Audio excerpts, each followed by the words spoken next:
सचिन अहिर यावेळेला आपल्यासोबत आहे। सचिनजी, आपण मगासपासून एक बोलत होतो की भाजप आणि तुमची ताकद त्या ठिकाणी पणाला लावून प्रत्येक पक्ष जिंकण्याच्या तयारीमध्ये होता।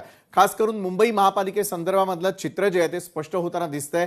भाजपचे प्रवीण दरेकर यावेळेला आपल्याशी बोलताना म्हणाले की 100 पेक्षा जास्त जागा आम्ही निश्चित जिंकणार असा आत्मविश्वास त्यांनी व्यक्त केलेला आहे। तुमचा विश्वास काय सांगतोय?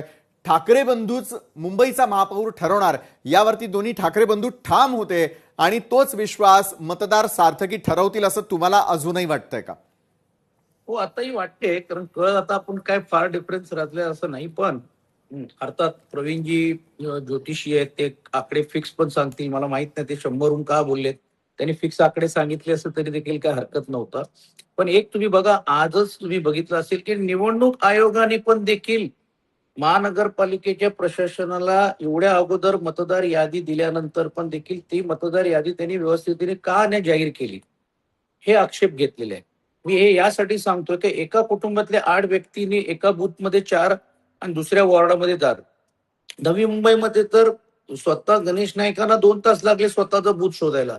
जी ह्याच्याबद्दल कोण बोलणार आहेत की नाही? अनेक सेलिब्रिटीजनी केलंय। मला सोडा, आपण मीडिया लोकांनी देखील शाहीच्या बद्दल ज्यावेळी आक्षेप घेतलं, तुम्ही डेमो करून दाखवण्याचं काम केलेलं आहे। हो। तर हे जे परसेप्शन जे चाललेले आहेत ह्याच्यावरती पण सचिन देखील सर, माफ कोणीतरी करा, बोललं काही पाहिजे। सेकंद थांबवते। नवी मुंबई अतिशय प्रतिष्ठेची या ठिकाणी लढत, इथं शिंदेची शिवसेना वरचढ ठरताना दिसतीये।